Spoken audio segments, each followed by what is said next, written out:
రాష్ట్ర ప్రభుత్వం గతంలో మాదిరి కాకుండా గతంలో ఉన్నటువంటి సమస్యల్ని పరిష్కారం చేస్తూ పాస్బుక్ల మీద జగన్మోహన్ రెడ్డి ఫోటో బదులు ప్రభుత్వ రాజముద్ర వేసి మీ హక్కుల్ని మీకు అందించేటువంటి కార్యక్రమంలో భాగంగా ఏర్పాటు చేసినటువంటి ఈ కార్యక్రమంలో భాగంగా నల్లజెరువు మండలంలో తవలం గ్రామంలో ఈ రోజున ఏర్పాటు చేసినటువంటి కార్యక్రమానికి అధ్యక్షత వహించినటువంటి తెలుగుదేశం పార్టీ మండల పార్టీ కన్వీనర్ రాజశేఖర్ గారికి,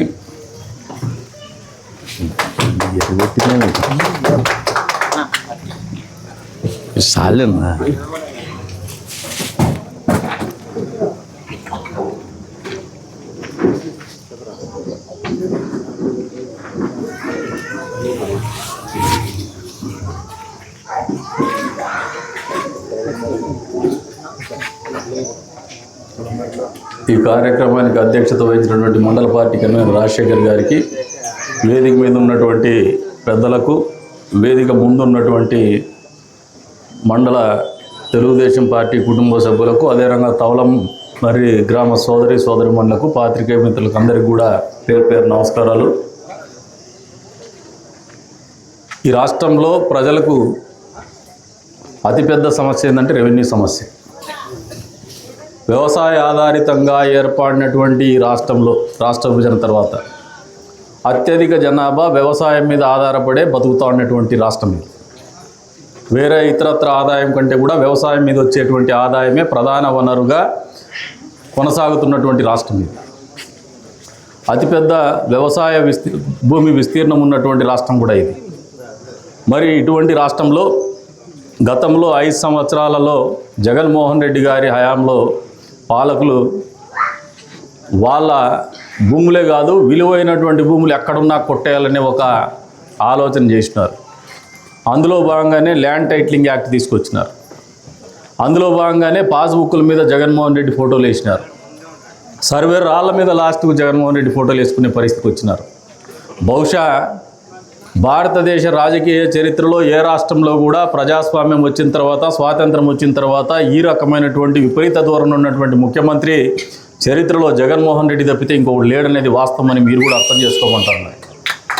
అంతటి అంతటి పిచ్చి కానీ, అంతటి నియంతృత్వ పోకడలు కానీ ఉన్నటువంటి వ్యక్తులు రాష్ట్రాన్ని ప్రజాస్వామ్యంలో ముఖ్యమంత్రి అయితే రాచరిక పోకడలు తప్పితే ప్రజాస్వామ్య పోకడలు ఎక్కడ ఉండవు అనేది వాస్తవం అని చెప్పేసి కూడా ఈ సందర్భంగా తెలియజేస్తున్నారు.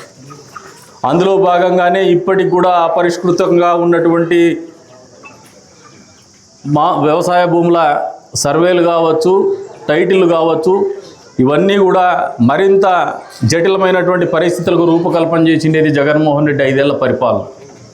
ఈ రోజున ప్రతిపక్షంలో ఉన్నప్పుడు మేము ల్యాండ్ టైటిలింగ్ యాక్ట్కి వ్యతిరేకంగా పోరాడి ఎన్నికల్లో కూడా హామీ ఇచ్చినారు ముఖ్యమంత్రి చంద్రబాబు నాయుడు గారు. మేము అధికారంలోకి రాగానే ల్యాండ్ టైటిలింగ్ యాక్ట్ రద్దు చేస్తాము, పాస్ పుస్తకాలు కూడా రాజముద్రతో ఉన్నటువంటి పాస్ పుస్తకాలు మీ పేరున ముద్రించి మీకు అందజేస్తామని చెప్పినారు, వాళ్ళ దగ్గర పెట్టుకోకుండా. అంటే ఆ నియంత్రిత్వ పోకడల నుంచి బయటపడతామనే ఆలోచనతోనే మొన్నటి జరిగినటువంటి సార్వత్రిక ఎన్నికల్లో 20 నెలల క్రితం మీరు ఆశించినటువంటి ప్రజాప్రభుత్వం ఏర్పడిన వెంటనే ఏవైతే బాలారిష్టాలు ఉన్నాయో రెవెన్యూ వ్యవహారాల్లో వాటన్నిటినీ అధిగమిస్తూ ఈ రోజున మీ భూమి మీ హక్కు అనే కార్యక్రమం కింద మీకు అందరికీ కూడా రీసర్వేలు చేసి పాస్బుక్లు అందజేయడం జరుగుతుంది. ఇక్కడ దాదాపు 500 పైచిలకు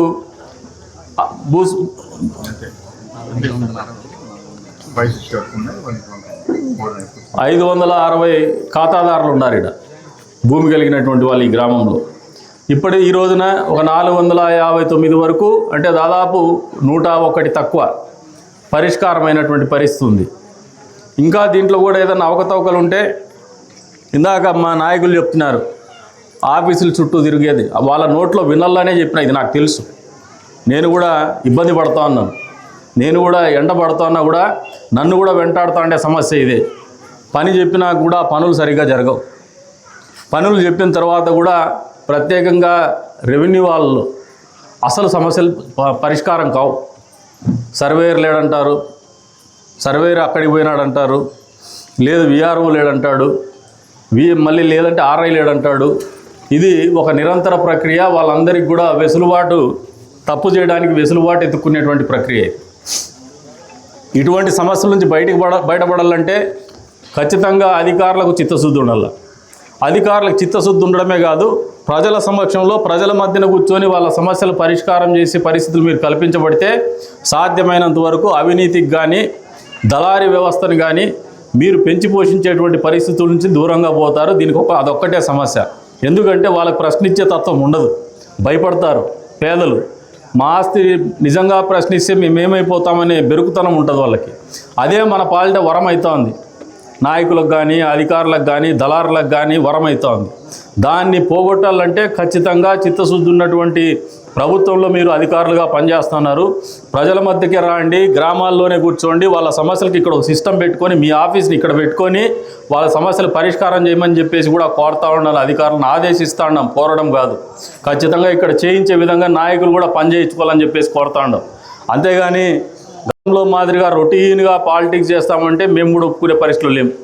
మీకు గౌరవం కావాలంటే ప్రజల కోసం పనిచేయండి, మీకు గౌరవం కావాలంటే ప్రజల సమస్యలు పరిష్కారం చేయండి.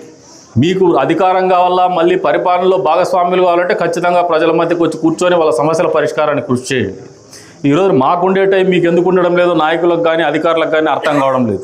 ఒక ఎమ్మెల్యేగా మేము కూడా అన్ని మండలాలు 6 మండలాలు ఉన్నాయి, 36 వార్డులు ఉన్నాయి. మేము ప్రజల మధ్యకి రాగలుగుతాను, మీరు రాలేకపోతున్నారు ఇప్పటికీ. ఎందుకు? దీనికి కారణం ఏంది? మనలో ఆలోచన లేదు, చిత్తశుద్ధి లేదు, ప్రజలకు దగ్గరగా పోయి వాళ్ళకి మంచి చేద్దామనే ఆలోచన లేదు. కాబట్టే మీరు దూరంగా మీ ఆఫీసులకే వాళ్ళు రావాలనే ఆలోచనకు వచ్చినారు. ఈ పద్ధతి మార్చుకోండి. అధికారులు ఖచ్చితంగా ప్రజల మధ్యన ఖచ్చితంగా వచ్చి వాళ్ళ సమస్యలు పరిష్కారం చేయమని చెప్పేసి కూడా కోరుతూ ఉన్నారు. విలేజ్ రెవెన్యూ క్లినిక్ జరిగిన రోజున ఆర్డబ్ల్యూఎస్ వాళ్ళు ఇంకా ఎంపీడీఓ గారు కూడా మీరు అకంపెనీ అవ్వండి. మీ మేరకు అక్కడ ఏదన్నా గ్రీవెన్సెస్ వస్తే, ఏదన్నా ఫిర్యాదులు వస్తే నీటి సమస్య గురించి కానీ కరెంటు సమస్య గురించి కానీ కాంప్రహెన్సివ్గా ఒక యాక్షన్ ప్లాన్ తయారు చేసుకోండి. ఆ గ్రామానికి మేము ఎక్కడ పని చేయాలో, మేమేం పని చేయాలో మీరు మాకు ఒక డేటా పెడితే మేము కరెక్ట్ చేసుకుంటాం. వాట్సాప్ గ్రూపులు వచ్చినాయి, ఆన్లైన్ సిస్టమ్ వచ్చింది. ఇవాళ రేపు మీరు వాళ్ళకు తెలియదు, టెక్నాలజీ అనేది మీకు తెలుసు, మాకు తెలుసు, మేము అడాప్ట్ చేసుకోగలం. చేసుకోలేనటువంటి వాళ్ళే. కాబట్టి ఫిజికల్ మీటింగ్స్ అనేది వాళ్ళతోనే అవసరం. మీరు ఈ పద్ధతి నేర్చుకున్నారంటే పరిపాలన సులభతరం అవుతుంది, ప్రజలకు అందుబాటులోకి ప్రభుత్వాల దగ్గరకు అవుతాయి. ప్రభుత్వం యొక్క ఆలోచన విధానం కూడా ఇదే. ముఖ్యమంత్రి గారి ఆలోచన విధానంలో కూడా ఇది స్పష్టత ఉంది. మనలోకి ఇంకా సింక్ అవ్వాలా, ఇది గ్రౌండ్ లెవెల్లో క్షేత్రస్థాయిలోకి రావడంలా. క్షేత్రస్థాయిలో ఖచ్చితంగా అమలు చేసే బాధ్యత మీరే తీసుకోవాలా. ఏ ఒక్కరు నాతో సహా వాళ్ళకంటే గొప్పోళ్ళు కాదు. ప్రజల కోసమే ఈ ప్రభుత్వం కానీ అధికారులు కానీ ఉండేది. మీకు జీతాలైనా మా గౌరవమైనా మా జీతమైనా వాళ్ళు వేసే డబ్బులతోనే వాళ్ళు కష్టపడి సంపాదించి మనల్ని ఎన్నుకొని ఇక్కడ పెట్టినారు, మీకు జీతాలు ఇస్తూ ఉన్నారు. మీరు ఇది గమనించుకుంటే బాగుంటుంది. కానీ మేము దైవాంశ సంభూతులం అని చెప్పేసి ఆఫీసుల్లో కూర్చుంటే వచ్చే రోజుల్లో జరుగుబాటు కాదు. ఖచ్చితంగా ప్రజల దగ్గరికి పరిపాలన రావడం అనేది జరగల్లా. నాయకులు కూడా మీరు కదిడిచి పెట్టేసి ఇక్కడ గ్రామాల్లో వారంలో 4 రోజులు తిరిగేది నేర్చుకోండి. అందరు నాయకులు సమిష్టిగా రాండి, సమస్యల మీద కూర్చోండి, అధికారులతో పని చేయించండి, మీకు గౌరవం పెరుగుతుంది. మనము ఈ పద్ధతి పాటిస్తే వచ్చే రోజుల్లో ఈ నియోజకవర్గంలో ఒక మంచి సాంప్రదాయాన్ని నెలకొల్పిన వాళ్ళం అవుతాము. మిగతా నియోజకవర్గాలకు కూడా ఆదర్శప్రాయమైనటువంటి వాళ్ళు అవుతాం. అక్కడ కూడా ప్రజలు ఆటోమేటిక్గా డిమాండ్ చేస్తారు, ఒక మార్పు అనేది వస్తుంది. మీరు దీనికి అనుగుణంగానే పాజిటివ్ థింకింగ్తో రాండి అని చెప్పేసి కూడా సంబంధిత అధికారులను కోరుతా ఉన్నాను. మీరు ఈరోజు ఈ కార్యక్రమం అవుతూనే మీరు 2 రోజుల్లోనే ఇక్కడ ఈ గ్రామంలో తవలమర్రిలోనే రెవెన్యూ క్లినిక్ పెట్టండి, భూ సమస్యల పరిష్కారం చేయండి. మీరు కూడా ఎవరైనా ప్రజలకి భూ సమస్యల పరిష్కారం ఉంటే రెవెన్యూ క్లినిక్లు అనేది మీ భూ సమస్యల పరిష్కారం కోసం ఏర్పాటు చేసేటువంటి ఒక ఆసుపత్రి వంటిది. మీకు ఉన్నటువంటి జబ్బుల్ని కానీ, లేదంటే మీకు ఉన్నటువంటి జబ్బులు అంటే వ్యక్తిగతంగా కాదు, భూములకు ఉన్నటువంటి జబ్బుల్ని కానీ వాటికి చికిత్స కానీ అందించాలనే ఆలోచనతో చేసేటువంటి క్లినిక్లే ఇది. కాబట్టి దాన్ని మీరు కూడా అందుబాటులోకి తీసుకురండి. మేము ఆ రోజు ఊర్లో లేమంటే అది మీ కర్మ, బ్రోకర్కి డబ్బులు ఇవ్వాల్సి వస్తుంది, మీరు ఆఫీసుల చుట్టూ తిరగాల్సి వస్తుంది. మనము మొదటగా ప్రజల్లో కూడా మీకు ఆలోచన రావాలా. అధికారులని నాయకులు మీ దగ్గరికి వచ్చినప్పుడు వారి యొక్క సేవల్ని, వారి యొక్క సమయాన్ని మీరు వినియోగించుకోండి. మీ ఊరికి మంచి చేసేటువంటి కార్యక్రమాల్లో మీరు కూడా భాగస్వాములు కావాలని చెప్పేసి కూడా ప్రజలకు తెలియజెప్తున్నాను. అప్పుడే ఏదైతే ముఖ్యమంత్రి చంద్రబాబు నాయుడు గారు కావచ్చు, ఈ కూటమి ప్రభుత్వం కావచ్చు, ప్రజాప్రభుత్వంగా మేము పేర్కొంటున్నటువంటి పరిస్థితుల్ని వాస్తవ పరిస్థితుల్లోకి తీసుకురాగలుగుతామని చెప్పేసి కూడా మీకు అందరికీ కూడా తెలియజేస్తున్నాను. ఆ దిశగానే అడుగులు ఉంటాయి. ఖచ్చితంగా ఆ దిశగా పని చేయిస్తాం. నా వంతుగా నేను ఖచ్చితంగా పని చేయిస్తాను. ప్రజలు కూడా సహకరించండి, నాయకులు కూడా సహకరించమని చెప్పేసి కోరుతా ఉన్నాను. ఇందుకు భిన్నంగా ఏ ఒక్కరు వ్యవహరించినా కూడా మనం ప్రజలతో క్షమించబడాలన్నటువంటి వ్యక్తులుగా మిగిలిపోతామనేది వాస్తవం అని చెప్పేసి కూడా తెలియజేసుకుంటూ, ఈ రోజున జగన్మోహన్ రెడ్డి లాంటి రాక్షసుడు పరిపాలించినటువంటి పరిస్థితుల్ని మళ్ళీ మీ భూమి మీ హక్కు సందర్భంగా మీకు గుర్తు చేస్తూ ఉండాలి.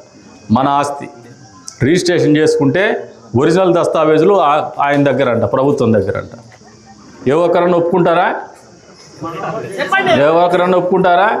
మన భూమి, మన హక్కు, మన పాస్బుక్, ఫోటో జగన్మోహన్ రెడ్డిదంట. ఏం వాళ్ళ ఆయనదే వాళ్ళ తాతదే అయ్యా మీ భూమి? ప్రభుత్వం. కాబట్టి ఇటువంటి పరిస్థితుల నుంచి ప్రజలు కూడా ఆలోచన చేసుకోండి. మీకోసం పనిచేసేటువంటి ప్రభుత్వం యొక్క ఆలోచనని మీరు అర్థం చేసుకోండి.